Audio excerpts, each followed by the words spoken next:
이 마그네트는 그냥 자석이죠. 그러니까 뭐 자석 펌프다 이렇게 되어 있어요. 저런 것은 예를 들어서 아주 독극물이나 아주 위험한 액체를 펌핑해야 되는 경우도 많이 있겠죠. 예를 들어서 뭐 청산가리를 만드는 공장이다. 이래 되면은 잘못하면 사람이 그걸 뭐 마시면 안 되죠, 하여튼. 그러니까 아주 극수량이라도 나오면 안 됩니다. 지난번에 내가 펌프를 여러분한테 보여줬죠. 거기는 반드시 나오게 돼 있죠. 왜 그러냐 하면은 축이 하여튼 그 임펠러까지 연결돼야 되잖아요. 그런데 임펠러를 감싸고 있는 케이싱은 돌지 않죠.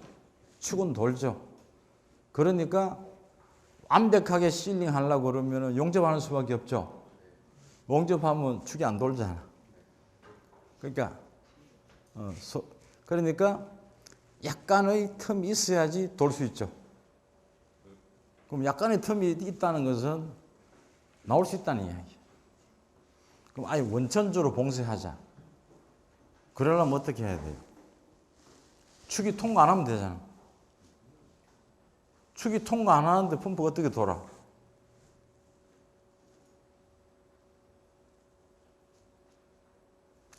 자석을 하면 돌겠죠. 그러니까 이쪽 축이 있고 이쪽 축이 있고 축이 있긴 있겠죠. 그럼 축 간의 동력을 전달을 어떻게 시키느냐? 우리는 보통 카플링 시키잖아. 카플링 아니고 격비기가 있는 거예요.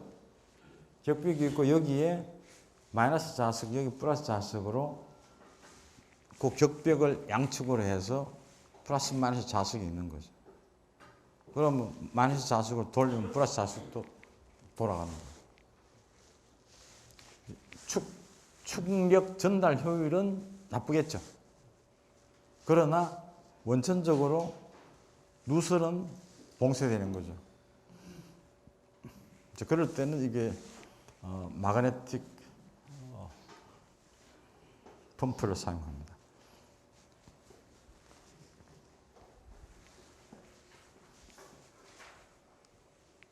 하여튼 이 펌프 사용을 결정하는데 뭐 주어진 사용, 토출량, 전양정, 흡입양정, 뭐 사용 범위, 전양정이라고 하는 것은 하여튼 전체적으로 뭐 유량이 얼마 필요하다. 그건 무조건 알아야 되겠죠.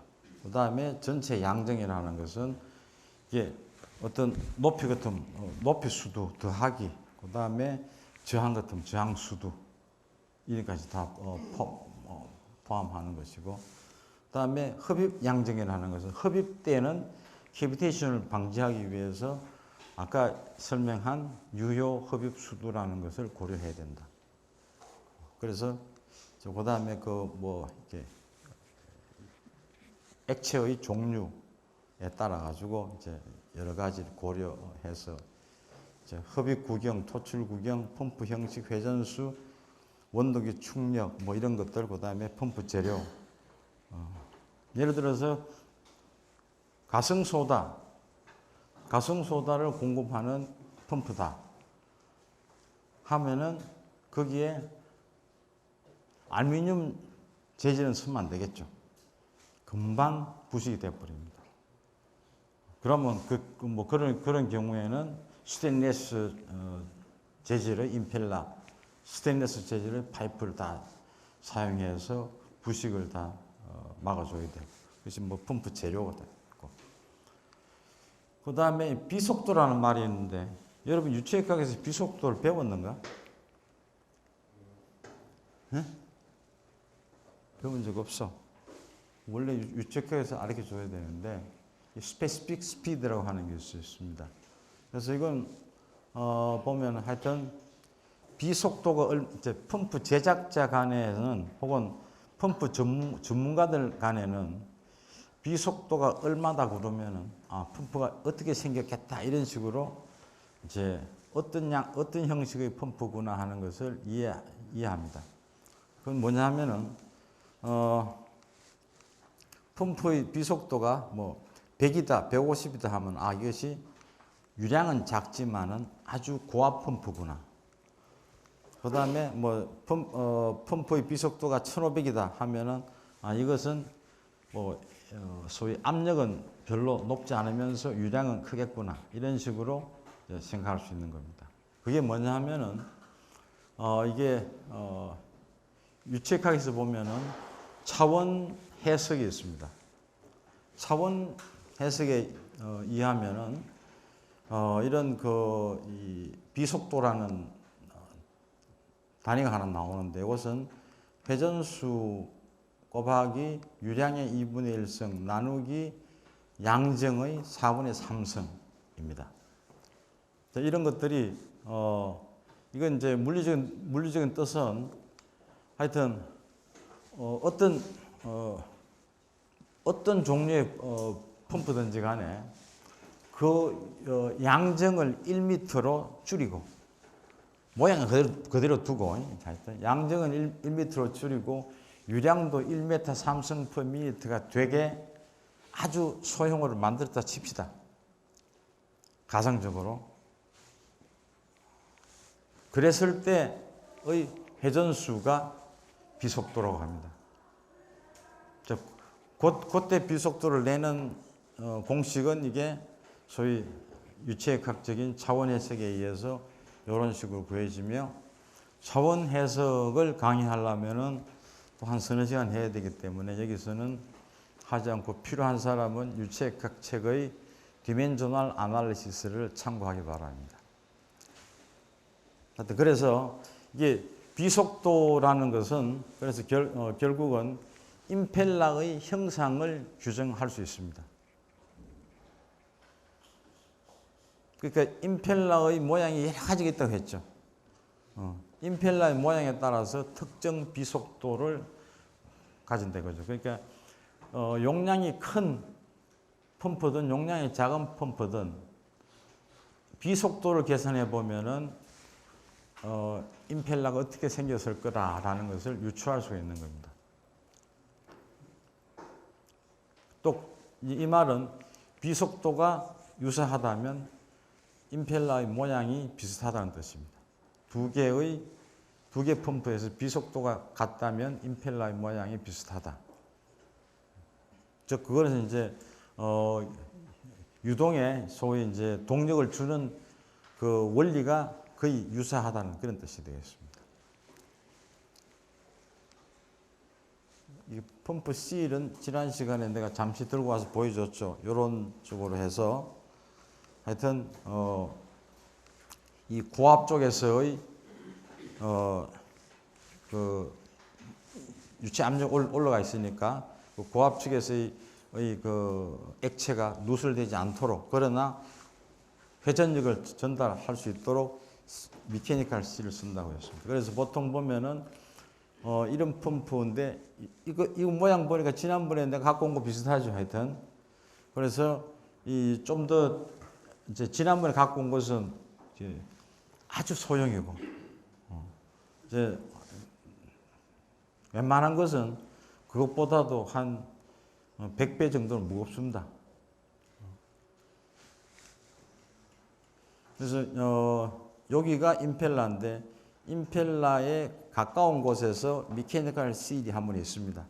그 다음에 그래도 미케니컬 실을 통해서 또 누수가 있어요. 누수가 있는 것은 여기에 실 플라시로 해서 이제 라비린스 실로 한 번 더 막아주는 거예요. 이중으로 실링을 하는 겁니다. 왜냐하면 지난번에 내가 갖고 온 그거는 거기서 보면은 라비린스 실이라 해서 이렇게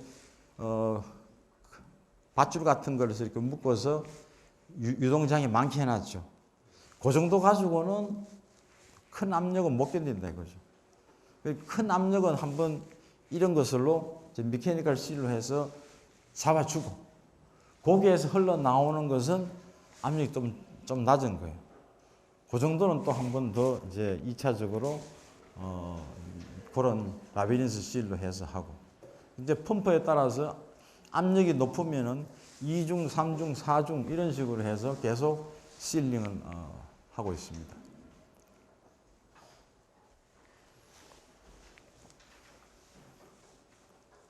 그 다음에 이제 압축기인데 스크롤 압축기라고 있습니다. 스크롤 압축기라는 것이 있는데 이런 식으로 생겼는데 이 아래쪽은 못하고 이 부분이 압축기입니다.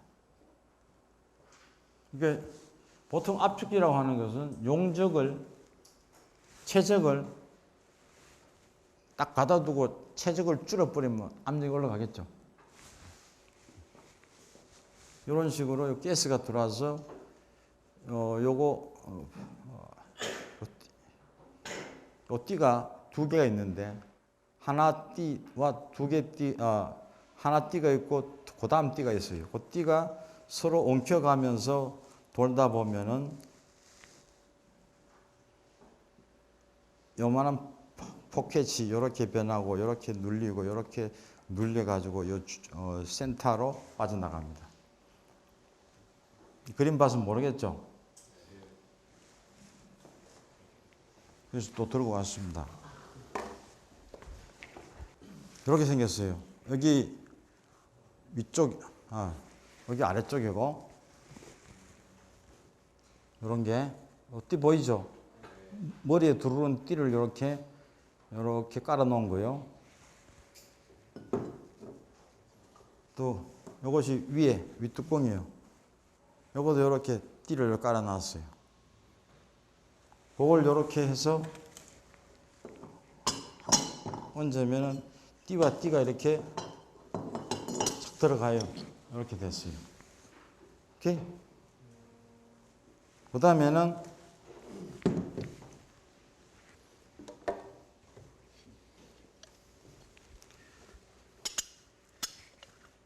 이것이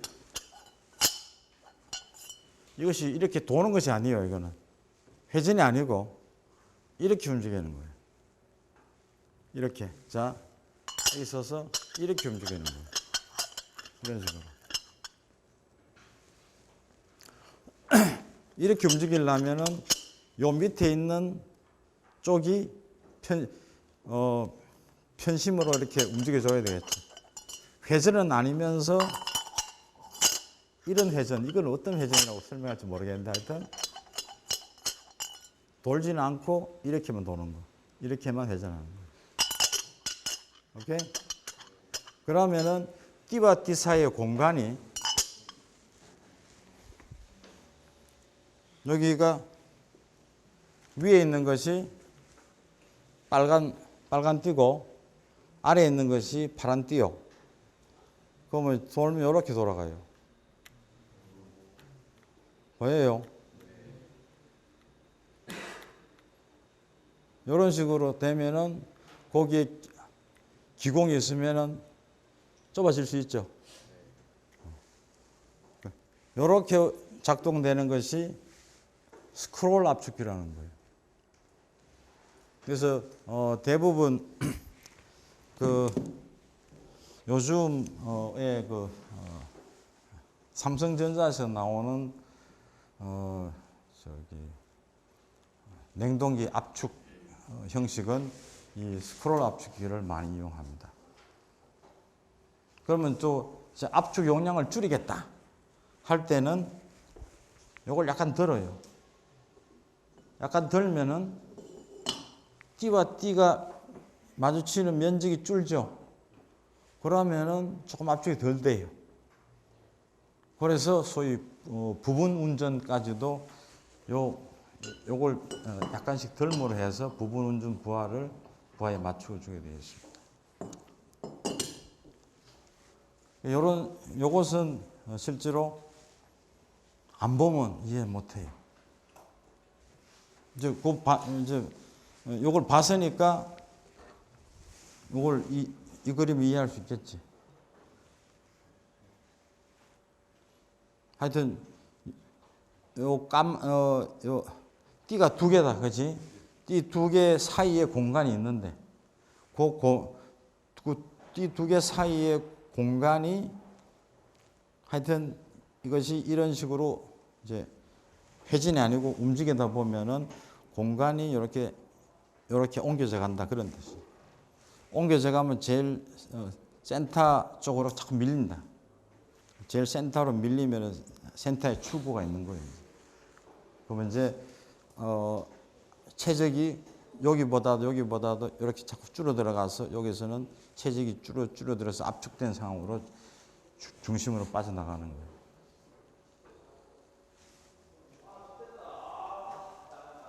오케이.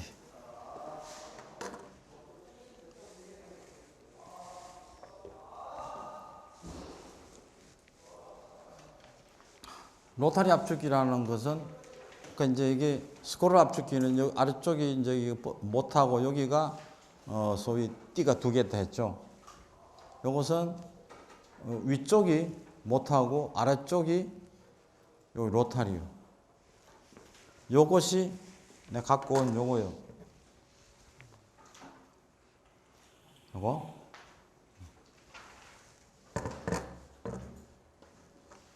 요것이 아까 내가 하나 잊어버렸댔죠. 이런 여기 베인이 있어가지고 여기서 들어오면은 요런 공간이 이쪽으로 계속 밀려들면 이것 때문에 못 나가죠. 그러면은 여기서 마지막에 줄어들면은 여기서 이렇게 딱 빠져나가고 돼 있어요.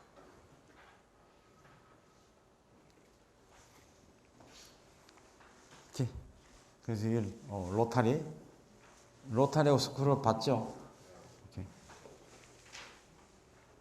그러니까 로타리는 진짜 회전하는 거예요, 축이. 회전하는데 스크롤은 이렇게 회전이 아니고 이런 식으로 이제 세차 운동하는 거죠. 이제 똑같이 하여튼 지금 어느 공간으로 들어온 것을 그 자동으로 이 기계에 의해서 공간을 작게만 해줄 수 있다면 그 압축 효과가 일어나는 거죠. 그래서 어떤 것들은 이렇게 이런 모양의 톱니, 스크류라고 하죠. 톱니 바퀴를 두 개를 맞물려 돌려가지고 그 사이에 있는 공간을 또 이제 줄여줄 수 있는 그런 톱니가 있습니다. 그래서 이런 것들을 스크류 압축기라고 합니다. 이런 식으로 해서 여기 두 개가 돌아가면은 흡입 압축 공정이 이루어질 수 있습니다.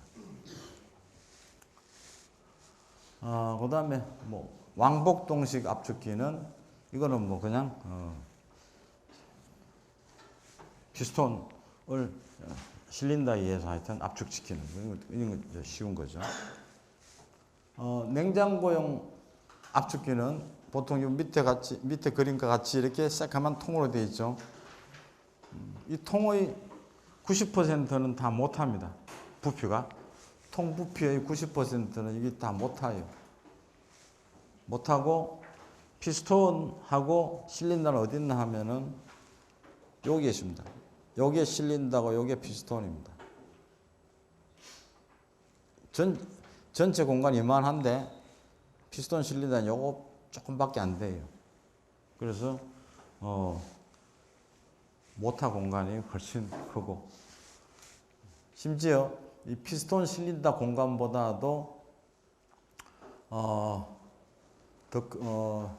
큰 것이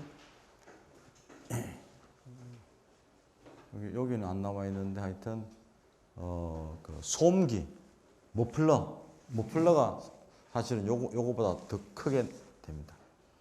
말하자면 차 같으면은 차에 우리 보통 엔진 크잖아. 머플러는 조금만 하지. 그런데 이런 경우에는 소위 엔진 요거 피스톤 실린더는 오히려 머플러보다 작습니다. 하여튼 보통 터보 냉동기라고 요즘 많이 쓰지 않는데 하여튼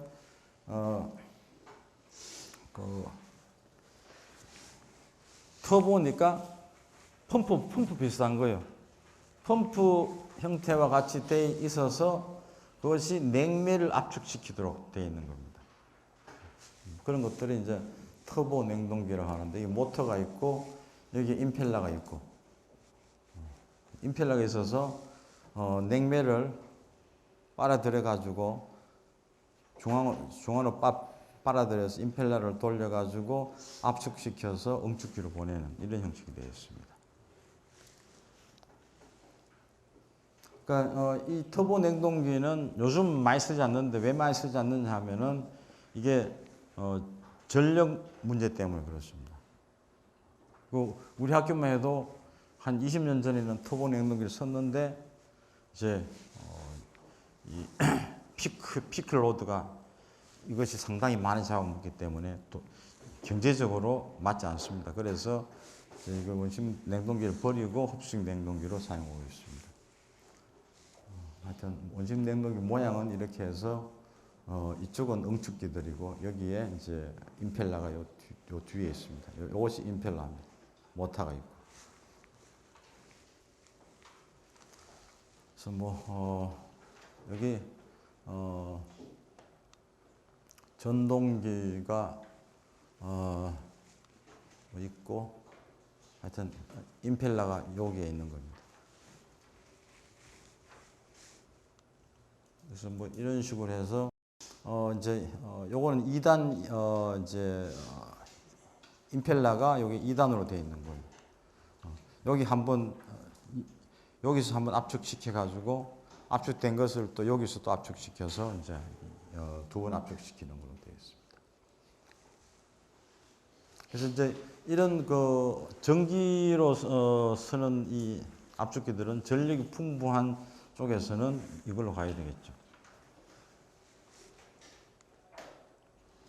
그래서 하여튼 터보 압축기를 해서 요렇게 생긴 모양 지난번에 한번 보여줬죠. 임펠러가 이런 것들이 이제 터보 압축기에는 대형으로 만들어서 이제 압축 효율이 아주 좋게 만들어 놓은 것들이 있습니다. 하여튼 임펠러 디자인 할 때는 하여튼 전에 이야기한 대로 CFD라고 Computational Fluid Dynamics 프로그램 같은 것을 이용해서 유동이 어떻게 되는가, 압력이 어떻게 되는가 이런 것들을 계산하는데 그게 여러분들이 배운 나비어-스톡시케이션을 푼다고 했죠. 풀면은 이런 식으로 속도가 어떻게 되고 압력이 어떻게 되고 하는 것이 이제 풀려질 수 있습니다. 그래서 그런 것을 이제 소위 수치상으로 우리 이론적으로 이런 디자인 각도를 달리해서 몇 가지 이제 해가지고 가장 좋은 이제 소위 디자인을 얻을 수 있는 거죠.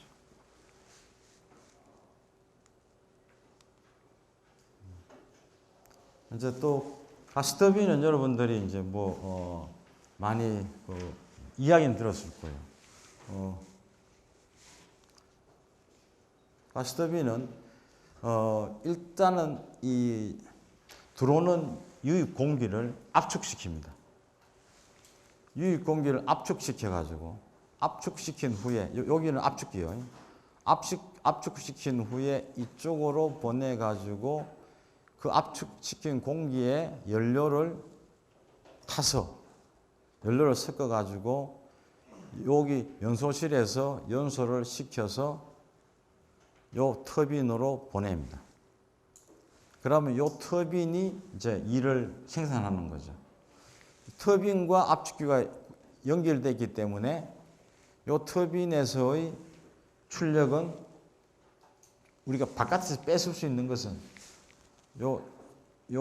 자체 압축기를 구동하는 동력을 뺀 만큼은 바깥으로 못 빼내겠죠. 그래서 하여튼 이 축으로 해서 터빈의 동력을 바깥으로 빼내는 거죠. 이게 이제 가스터빈인데 이게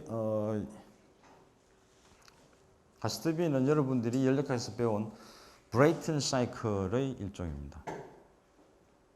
그런데 이 가스터빈은 고온에서 작동되기 때문에 보통 1200도 이런 데서 작동되기 때문에 임펠러 이런 것들이 견디질 못해요. 그리고 이제 우리가 제작할 때는 상온에서 제작하죠. 20도씨에서 제작한단 말이에요.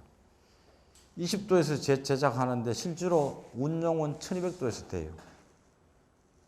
그러다 보니까 이게 20도에서 꽉 잘 맞도록 이렇게 제작해 놓으면 1200도 가면 다 깨져 버려요. 소위 이제 열팽창이 그만큼 여기서는 중요하죠.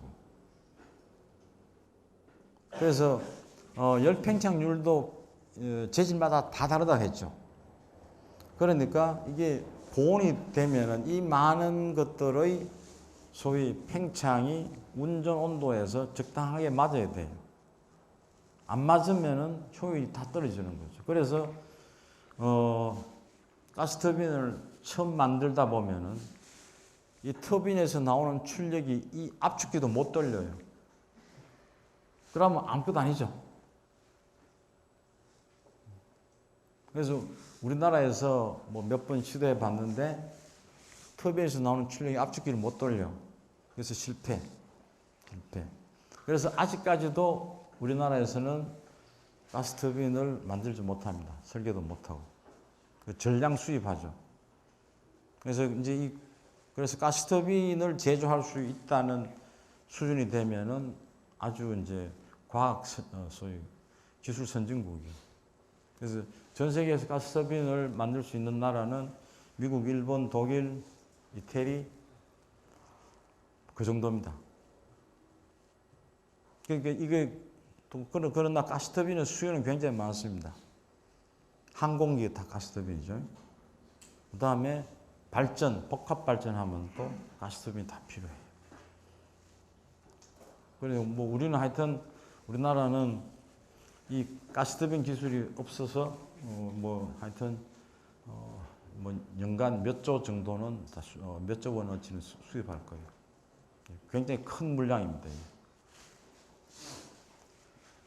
이렇게 흡수식 냉동기.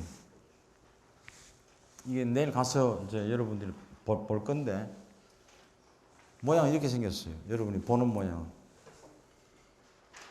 이렇게 생겼는데 이것만 봐서 이게 흡수식 냉동기구나 이래 봤자 별거 없죠. 그래서 내부는 하여튼 이런 식으로 이제 열교환기로 그냥 대부분의 구성이 열교환기로 다 이루어진 거예요. 내부는. 그래서 이런 사이클 혹은 또 아까 넘어갔던 뭐 이런 사이클로 이제 구성되는데 전에 한번 이걸 설명해 준 적 있지? 소금물 가지고. 근데 진짜 소금이 아니고 뭐라고 했죠? 먹으면 죽는 소금물을 했죠. 리튬 브로마이드라는 소금물이에요. 리튬 브로마이드라는 소금을 여기서 끓여가지고 여기서 이게 여기는 뭐 전기 입구로 되어 있는데 하여튼 여기 있는 리튬 브로마이드 용액을 끓여가지고 거기서 전기가 나오면은 이 전기는 리튬 브로마이드는 아니죠. 물이죠. 그냥 수증기를 일로 넘겨가지고 그 수증기를 냉각수를 통해서 물로 만들어 버려요. 그 물을 밑으로 보내서 증발시켜요. 물이 액체로 증발되면서 열을 뺐겠지. 그러면 여기에서 냉수가 만들어질 수 있다 이거죠. 냉수가 20도씨로 들어오면은 열을 뺏겨 가지고 10도씨로 나갈 수 있죠. 그러면 그게 우리는 냉수를 얻은 거예요. 그럼 이 사이클이 계속되기 위해서는 여기서 소위 이제 물이 증발됐잖아요. 물이 증발된 것이 여기서 물이었는데 액체였는데 여기 증발됐으니까 또 수증기가 됐잖아요. 수증기가 여기서는 또 다시 소금으로 들어가 줘야 되겠죠. 소금으로 들어가 주기 위해서는 아까 여기서 끓였으니까 소금물이 농축이 돼 있었어요. 농축된 걸 여기로 빼내서 여기서 뿌려줍니다. 그러면 이 아주 진한 소금물이 밑으로 뿌려지면서 여기서 일을 다 끝내는 수증기를 먹어요. 그러면 연한 소금물이 되죠. 그 연한 소금물이 다시 이쪽으로 들어가면은 여기서 이리로 들어가네. 이리로 들어가면은 사이클이 계속될 수 있죠. 그런 식으로 저기도 소위 흡수식 냉동기가 되어 있는 겁니다.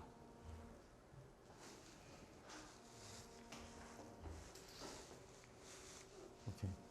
그래서 모양이 이렇게 생겼고, 이거 좀 넣어. 냉각탑을 내일 또 봐야 되는데, 냉각탑은 하여튼 뭐 이런 식으로 이제 옥상에 이렇게 설치되어 있습니다. 그래서 바람은 이쪽으로 들어오죠. 일로. 이쪽으로 들어오고 이쪽으로 나가는 거예요. 그래서 여러 가지 이제 뭐 모양일 수 있는데 여기 계략적으로 보면은 냉각수가 왜 필요하냐? 냉각수는 하여튼 흡수식 냉동기나 하여튼 또 뭐 증발식 냉동기나 콘덴서가 항상 있죠, 그죠? 콘덴서는 항상 냉각수가 돌아야 되죠. 그 냉각수가 너무 뜨거워지면 안 되잖아. 너무 뜨거워지는 것을 방지하고 다시 식히기 위해서는 냉각수가 가지고 있던 열량을 하여튼 대기로 방출해야지. 대기로 방출하는 것이 냉각탑이죠. 그래서 여기서 응축기로부터 뜨거운 게 예를 들어서 뭐 37도 뜨거운 응축기를 통과해서 열을 많이 먹어온 뜨거운 물이 위로 들어옵니다. 위에서 이렇게 뜨거운 물이 이렇게 스프레이 돼요. 뿌려대요. 뿌려대면은 이제 낙하하겠죠. 낙하하는데 그냥 뚝 떨어지면 시간이 너무 짧잖아. 그래서 요 안에는 플라스틱 판 같은 걸로 해서 패킹을 만들어 놔요. 그럼 이제 소위 뭐 플라스틱 판으로 촘촘하게 해가지고 그 떨어지는 물이 여기 플라스틱 판을 흘러서 밑으로 떨어지게 되어 있습니다. 그러면 이제 흘러서 밑으로 떨어지죠. 그런데 이 대기에 있는 공기가 밑에서부터 이렇게 여기 팬이 있습니다. 팬이 빨아다니니까 주위에 있는 공기가 일로 들어와서 이쪽으로 나가요. 그러면은 소위 대향류가 되죠. 물은 위에서 흐르고 공기는 밑에서 위로 올라가죠. 그러면서 물과 공기가 접촉을 해요. 그러면은 물이 식겠지 뭐. 이렇게 그런 식으로 이제 만들어 놓은 것이 냉각탑입니다. 그래서 여기 충진재라고 했는 것이 아까 플라스틱 판 같은 걸로 이렇게 물이 이 충진재를 타고 흐르게 만들어 놓은 거예요.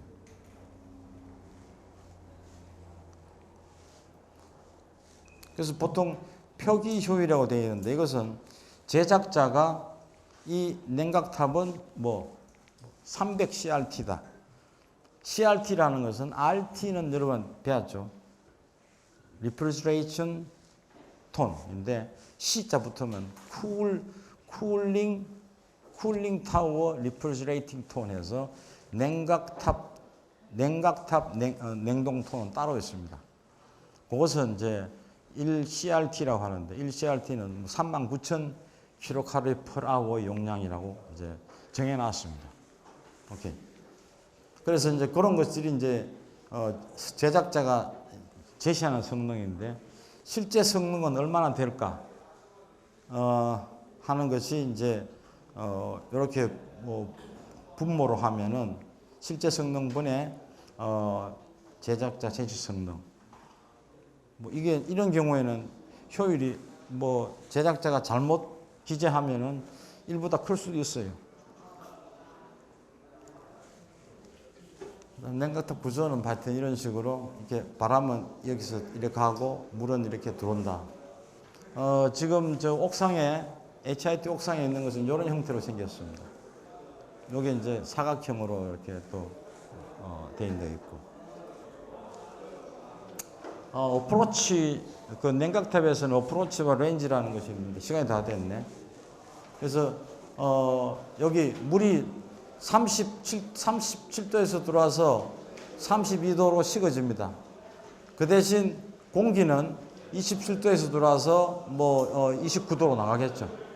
그래서 이런 물의 온도 떨어지는 걸 레인지를 하고 공기 온도에서 요 사이를 어프로치라고 합니다. 그래서 냉각탑 효율을 이런 식으로 어프로치와 레인지를 이용해서 효율을 정할 수 있습니다. 이것은 여러분의 그 견학 보고서에 요식을 쓰게 되어 있습니다. 그래서 요거는 오늘 다시 올려줄 테니까 좀 다시 올려주고, 시간이 다 됐으니까 내일 그러면은 2시 반에 저기서 보자. 오늘 수업 끝.